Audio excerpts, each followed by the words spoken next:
I want to turn to the Lakers, however, right? Because I'm so pleased about this part of this. Boogie and the Brow has been rescued from the cancellation bin.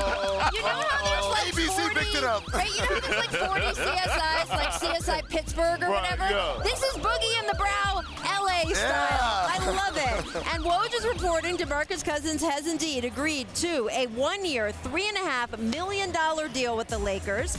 And this is going to be an even broader Pelicans reunion. Boogie and the Brow plus, maybe, because yes, we have a perk bomb. Hey. Bring it. Let me see it. Rajon Rondo headed back to the Lakers. All right, so first of all, Perks reporting gets us again.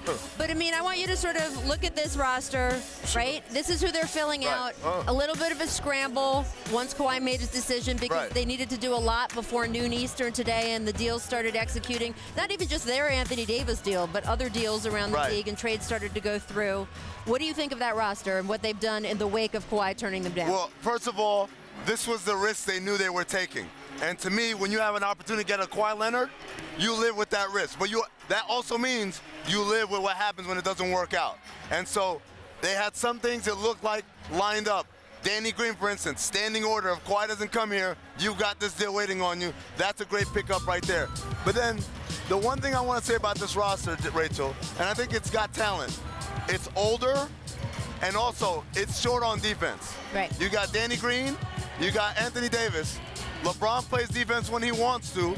Often that's not November, December, and January. Rondo's a step slower. Quinn Cook's not a great defender. Jared Dudley's a step slower. Kuzma's not a good defender. McGee is an athlete and a shot blocker. Caldwell Pope could be good defensively. So that's a lot of question marks / negatives on the defensive end, and only a couple of, put it in ink, positives. Well, by losing Lonzo Ball, that's sort of an untalked about part of that Anthony Davis trade. And Hart. Boogie and Ingram played a lot of their defensive numbers, especially earlier in the season. And Hart. Those three players were very important for them defensively. So you like the talent, you like the offensive potential, but Perk, my question is, are they going to be able to guard people? Well, see, this is my thing. I've been very critical of the Lakers because they deserved it. Yep. But I tell you what, they got my approval on all this today. First of all, you add nothing but championship experience. They have so many champions on this team. They have so many guys with chips on their shoulder. You know King James is coming back with a vengeance. Anthony Davis, I haven't seen him look this good in a minute as far as his body structure. You know DeMarcus Cousins have something to prove. We all know that Rajon Rondo is a mastermind of basketball. We all know that Jared Dudley is a James Posey of a 2008 Boston Celtics. That's a compliment. Great compliment. Okay, it is. He's gonna do it and put his sacrifice. He's gonna put his body on the line, and I love it. And guess what? With them not signing Kawhi, guess who it helps the most? Kyle Kuzma. Now we get to see him be the guy who he wants to be, because if they would have signed Kawhi, that would have took away from the development and the playing time from Kuzma. So I think, hey, I'm looking at the Lakers and the Clippers in the Western Conference Finals. Okay, well, first of all, Damian Lillard made a very good case for his Blazers, and I think he's right. I don't want to get some of these other teams that don't have as much, right? The Denver Nuggets are still coming. Yeah. Utah made some serious moves. Yes. Portland is still up there. This is a competitive conference, and I love the balance we have because, yeah, I think the Clippers get to be the favorites, but the Lakers are going to be really good.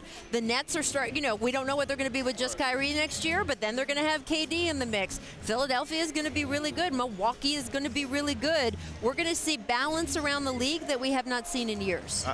There's an excitement throughout the whole NBA race that hadn't been there in a long, long time. Because everybody realizes that they walk into next year with a shot.